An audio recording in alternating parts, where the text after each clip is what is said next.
Okay, again, this is another really crafty situation that we got into on this hand. I decided to be smart, quite rightly so, and trap him on my pocket jacks, and I got exactly what I wanted, and I decided to slow play along. Now, the flop, it really wasn't what I liked, but I wasn't quite feeling he had the ace. And then when the queen came, I just sort of bowed my head in my hand, thinking, how can he keep hitting all of these hands? And reluctantly, I just folded because I couldn't see anything.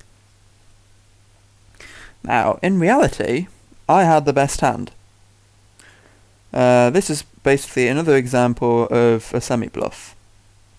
He had, let me just see.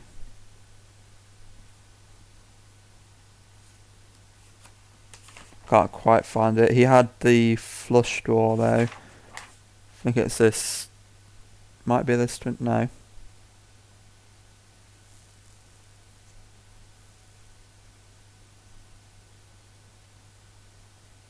Oh yes, there we go. He had King 9 of clubs.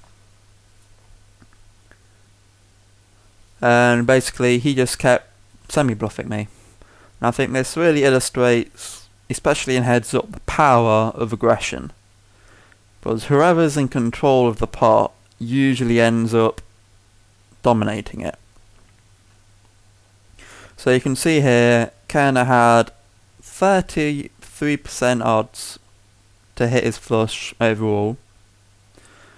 But the important thing is he had the chance of me folding as well, because he didn't give me credit for the ace.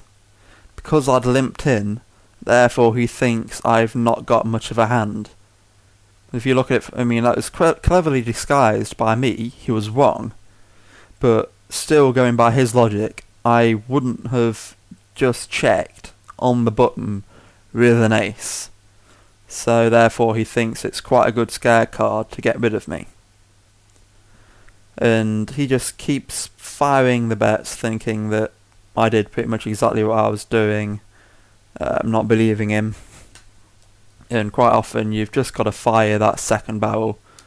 And again, this leads back to the trend that I said for in the very first hand. We keep double firing on our semi-bluffs all the way through. I think Kerner tended to fire twice.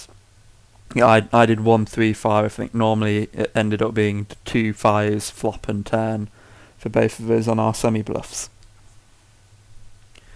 And because I'm reacting to him, I'm at such a disadvantage in this that his bluff works.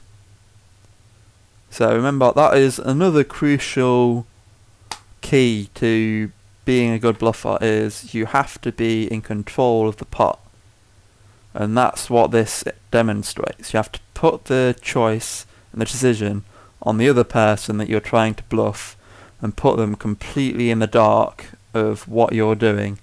Because in this hand, he had me convinced. I did not have a clue that he was on a flush draw from how he'd been playing it. And I was just forced into reacting rather than doing my continuation bet like I would have if I had been the initial aggressor.